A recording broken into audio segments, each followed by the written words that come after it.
When you wake up and you go outside and your neighbor's like, "Go Rockets," that's a big deal. That is the loudest I have heard the stadium. That was probably one of the most surreal moments to really be like, yeah, we really built this up. What I love about that team is it was a reflection of many years of work in the making.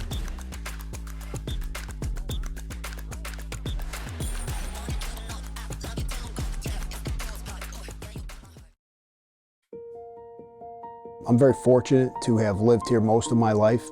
I grew up here. I had the utmost respect for the opportunities that Needham availed me. And to be able to come down and give that back to the student athletes of today, it's a very rewarding experience. It's hard for me to put it into words, but it feels like I'm passing on a torch. So I grew up in Needham. I lived the first 20 some odd years of my life here. I knew Coach Johan very well, who was the coach before Coach Duffy and now Coach Kopsko. And the three of them have always been, just very nurturing and very whether you're a student or a player of theirs, they're always really helpful and just, they really have something where they can just lift people up. I think for football players and for really any athlete, it's important to be thinking about representing not just yourself on the field, but the school and honestly the entire community. I grew up in Georgia, so a lot of people play football very young there, especially coming from Georgia, where I know what to expect here with football. I vividly remember being in 6th grade, going to the game where they almost beat CM at home in the playoffs, and I was like, wow, this is the coolest thing ever. The Hill's the coolest thing ever. I'm trying to be like that one day. Needham football really became my number one team. Yeah, of course, the Patriots are always all our number ones. But no, for me, Needham football has always been my favorite football team and one of my favorite sports teams.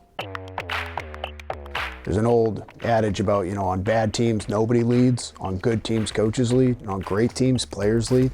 I think that's probably the best way I could sum up what happened that season on a week-to-week basis is we saw players who had extensive experience, tremendous talent, and tremendous character come in and take ownership of that squad so that we could reach the heights that we did. I would drive my mom's minivan with a car full of sophomores and juniors and just spending time with those guys and kind of just showing them how we kind of operate and bringing around older guys. And I think that really helped. They don't coach to win championships. They coach to make their players better people so that they're better prepared for life, to teach them life skills, to help them develop relationships that will last far beyond high school. We had a lot of hockey guys, lacrosse guys, basketball guys, and we kind of just made a decision to just stick together and do what hadn't been done before. I think where we really set ourselves apart was the film room, especially defensively. Just keen in on tendencies on the defensive side of the ball. A lot can be learned through film, through watching your opponent. You would get into a meeting room and we'd have certain key points we wanted to talk about. And, Joe Kaczynski would pipe up from the back and talk about something at the secondary level, or Brant Bickford would. And then, we had Aiden Williams and he would see something on film and he would share that out. And then defense, for us, on the field, it was kind of less was more. We'd kind of roll up our defense for the last 15 minutes of practice and to have guys flying around, hitting people. That would translate to what happened on the field on Fridays. Team dinner is a wonderful celebratory experience. Everyone gets together, they all sort of break bread together, they all eat together, they all sort of celebrate the week that they've put in and look forward to that next day where they get to go out and perform on Friday nights. And so that's been really one of the, greatest sources of inspiration for me year to year is seeing everybody not just in their pads, cracking heads, but actually having a good time with each other and decompressing and being around each other and just enjoying that family atmosphere on Thursday nights. I've often said, and Coach really exemplifies, that if you're focusing on making sure that we've got good people, those good people become good teammates lead to good teams, and then good teams with a little luck can win a championship. That work, laying that foundation for a few years, led to, I think, the real success that we had in the 24 season, where everything came together. The group was ready, the culture was strong, and the talent really matched it. My freshman year, which was junior year for the seniors that year, was really when we started to realize that the next few years were going to be special for the town of Needham. We made it to the state semifinals in 2023, unfortunately fell short, but after that game, it gave us a boost and really made us think that we have something to prove next season. So I think junior year was more like kind of first time, big stage, big game. And then we knew the guys coming back senior year that like we weren't a surprise to anybody anymore. I think it can be a bit of a grind when you're talking about like the Super Bowl year. You know, I think when you're getting into the playoffs and you're competing at a very high level every single week, it can be a grind. Who's gonna be tougher? Who's gonna fight harder for their brothers? Every single one of us knows that's us.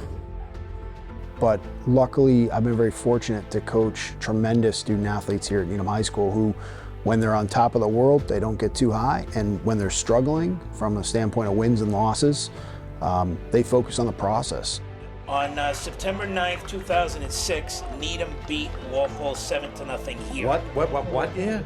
2006. So we're almost 2006. What are we in now? 2024. Is that right? Woo. That's good math, my friend. 18 years ago. Let's do it. Just like we had beat Natick forever. Let's take care of business tonight. In the Walpole game, that's the game that I was worried, because up until that, I mean, whenever they play Natick, whenever Needham football plays Natick, there's always that concern. But that particular year, just Natick did not have anything, and we pretty much controlled that game. But in Walpole, we were down. We were down the first half, which hadn't happened so far in the year. Came back and won the game, scored 14 unanswered, but that was probably a little bit of a heat check because we were dismantling teams pretty early, and that was the first time we were down at halftime. If you guys had lost every game after that, it still would have been special because you broke that curse at Walpole. This was the first time Needham has beaten Walpole at their field in 18 years. So everyone was really pumped up. Our offensive coordinator came up to us after Kopsko spoke and said, "I guarantee you guys made history tonight." I think that Weymouth won, probably one of the biggest turning points in the regular season. I think until that point, people talking, it's just like we were undefeated, but people were like, "Oh, we haven't played a real team yet." And I thought that was a really good chance for us to prove ourselves in front of a good team. And I thought we kind of took what they did and just completely dismantled them, did not let them do what they did. A ton of people came to that game that weren't even associated with Needham or Weymouth, because this was basically the game of the year for Massachusetts public schools. We ended up winning that game 21-3. After defeating Framingham the following week, 37-0 to close out the regular season, it was time to prepare for our first matchup of the playoffs against Wachusett Regional High School. In motion, back to pass, first down, look, picked off! Aiden Williams grabs it, the first play of the game, Matt, and a pick six! Holy cow, is that unbelievable? That's how to send a message on defense. You defer, you're the defense, you get the ball and you score. I think that play really set the tone for the rest of the playoffs and let people know that this team is legit. We outscored Wachusett 49-0 at halftime, the largest margin of points in Needham High history. And that kind of gave us, everyone, another boost of confidence that we needed to go play these private schools. I think at this point we were probably 100% confident that we were going to be playing at Gillette. After defeating Central Catholic, we had to go up against our toughest opponent yet, St. John's Prep.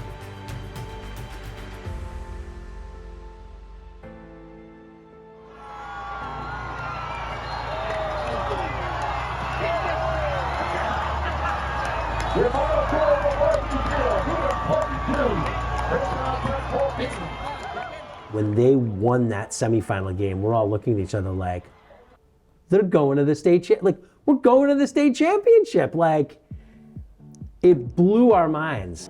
We all have a lot of pride in these teams and in the town, and we all were so excited that this team was going to the state championship. It was incredible, absolutely incredible.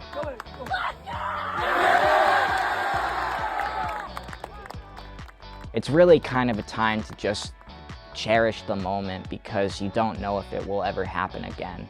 I mean, we got a police escort back to the high school after beating St. John's Prep. Once we got back into Needham, people were cheering from outside their houses, and this was in the middle of a rainstorm. People were honking their horns on the highway. That's when we really knew that this team meant everything for the town of Needham. It really made the season really special in a way that I don't think any other, if you go to private school, I don't think it can be special in that way. We really felt like we were doing it for like a bigger purpose. I know I can speak for a lot of the seniors, like when we wanted to stay, this is what we envisioned it as. That was a very cool experience. You know, that was one of those moments where you try to stop and appreciate things instead of just, all right, how do we break down the film for our next opponent? And so it was great I just tried to look around the town, be where my feet are, look around the bus, right? Soak in kind of everybody's faces and their reactions to this and how they felt in that moment. Look at our assistant coaches and see what we've accomplished. A few days after we beat Wellesley on Thanksgiving and we're in the middle of preparing for the championship, we got a video message from former Patriot wide receiver Julian Edelman.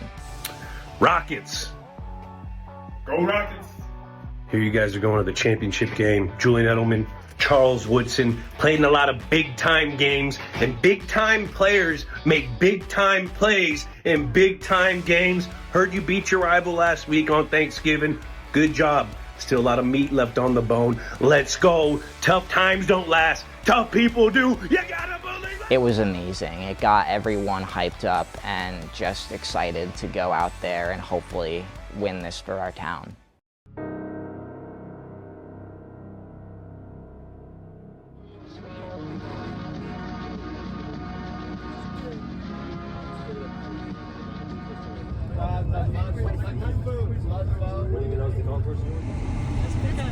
Needham Rockets getting a police escort to Gillette Stadium. Woo! Let's go! I was excited for everyone. You know, I tried to soak it in and enjoy it best I can, but as a coach, I think it's hard to sometimes do that. I'm sure as a player too. But I both times I've been to the Super Bowl, this time especially, I tried to be in the moment and just focus on what an opportunity this was for all of our players and our coaches who hadn't been there before. I kept getting contacted by principals in the area who we're usually rivals with, who were giving us their best support, wishing us the best and all the luck because they wanted a public school to come out on top of a private school. So it not only rallied the Needham community, but it really rallied public schools all over the area. As everyone knows, Wellesley is our biggest rival. So here is the principal of the school that we have a historic rivalry with, and who loves the rivalry, loves, talking some trash along the way, but is also, a good grounded person who's looking at the big picture saying, like, as much as, I gotta kind of push against Needham most of the time, I've got to get behind Needham in this game. Definitely a surreal feeling that what we kind of talked about actually happened. We talked into action, manifested it, and that it was actually happening. Definitely just grateful, and couldn't help but smile when, like, you see a bunch of your teammates on the Jumbotron and they pan it to the stands. You see some of your classmates on there rooting you on. Like, it was just a very surreal experience. I was really unprepared for that game weather-wise. I'd say most people were wearing long sleeves because it was 40 degrees with a wind chill of 20 miles per hour. Me, unfortunately, did not have any matching clothes. So here I am on the sideline wearing a red New York Giants undershirt with nothing to keep me warm. But all I was really focused on was winning the game. So we're here from Gillette Stadium. The score is your Hawks of Zavarian 14 and your Needham Rockets 0. Going into halftime, we were down 14-0. We let up a touchdown on the first drive of the game and couldn't really run the ball well. Some self-inflicted wounds, as Kopsko might say, but everyone seemed confident, and we made it clear that going into the second half, we were going to be the aggressors and hopefully get the job done. I wouldn't use the word frustrated because I wasn't emotionally compromised. I think frustration comes from when you're emotionally compromised. We needed to kind of relax a little bit. We had opportunities, we did take advantage of them. So our goal heading into halftime was, how can we get our guys to play loose, to play free, to play to their abilities? Because if we can do that, we're gonna win this game. In the middle of the third quarter, our star running back, Aiden Williams, went in for a touchdown to get us back in the game and quickly shifted the momentum. Back to pass, gets it out. Williams wide open. He should go all the way, Matt. And he's going to him. And man, it's a good thing he stayed on the field. Absolutely it is. Look at that crowd over there from Needham and the bench. This is fantastic. Big plays from Aiden Williams are nothing new. And so I think I was not at all shocked, maybe surprised that we hadn't made that play earlier in the game. No shade toward him at all. We expected that. Everyone expects that out of him. I mean, he's the Gatorade Player of the Year that year. I'd say probably when I scored was one of the coolest things I've ever done. Shout out Griffin Carr for finding me open, throwing me open, and then just like turn into the stands and just seeing the whole town of Needham up there and all the support we had. It was just a really crazy experience. There was a drive in the third quarter. We were still down by 7, and Severian was driving and taking a lot of clock off. They were in the red zone and made a perfect pass, but got intercepted by Needham at the last second. It was one of the biggest crowd pops probably of our entire year, and it sounded like Gillette was a packed That was stadium. amazing. It's almost like he baited him in. You saw that. Mike Riley is one of the voices of Gillette Stadium. He does the PA for the Revs and partial PA for the Patriots. He said, Mike, I've called a bunch of games before, but that game meant so much to me. But more importantly than that, that is the loudest I have heard the stadium possibly ever for these high school, for the high school championships, because so many people from Needham were there and were loud. There was just something so special about it, and it really, you could feel it in the air. We ended up losing the game 14-7. I think right after the game, I didn't know exactly how to react. I was honestly kind of shocked. I just remember getting on the bus and our JV coach, Coach Bunsell, just saying, I just want to let you guys know that I'm proud of all of you. The next day was when the emotions really were hard for everyone. I couldn't be prouder of this team. And you might say, well, what if we won? Would I have been prouder? I'm big on the idea that you have to surrender the outcome. And when we were 10-0, we were surrendering the outcome. It doesn't mean that you're not working toward that victory, but the victory is just, it's the final product of all the effort and all the process you put in.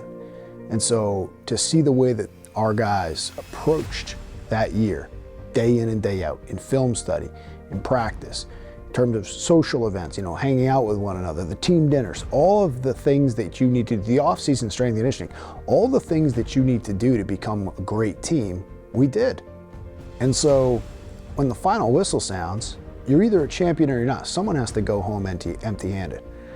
And so while I was disappointed for the players, disappointed for the staff, disappointed for the town, I couldn't have been prouder of the way that we approached it and everything they put into it. One of the things that has bothered me over the years is that public schools in Massachusetts have to compete with these Catholic schools. Why? Why are we playing in a state championship against Xaverian when we could have been playing against, for instance, King Philip, who was in the Division II state championship? And I remember we went down there a number of years ago during the regular season and got annihilated by them.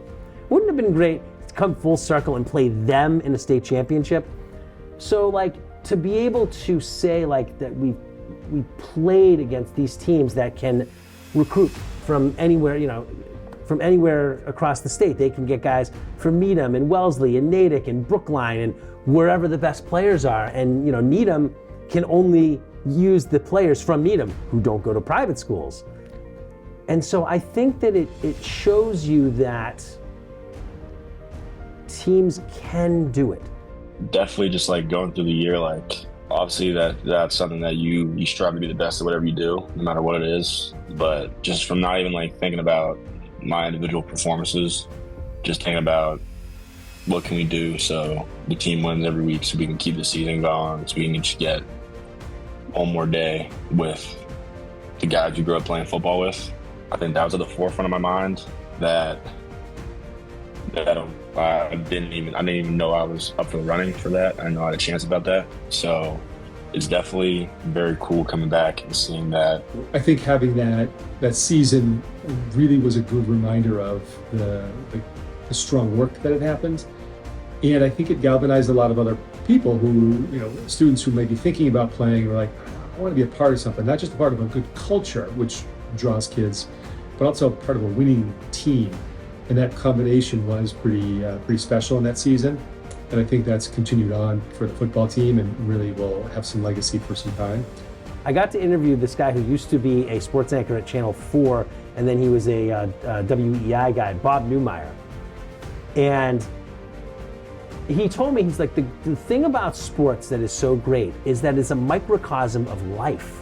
There's, the thrill of victory and the agony of defeat, and there's life and there's death, and there's just all these, peaks and valleys and stuff. It's the perfect representation of what our life is like. I would just say it's given me so much, and I hope I've put that back into it, and I look forward to seeing the future generations of Rockets try to emulate not, the style. You got to be yourself. Not, you can't be 6'2" and 290 if you're not that, but the effort and the character of this group, because it was something special, and it is something we can all carry forward into our lives today.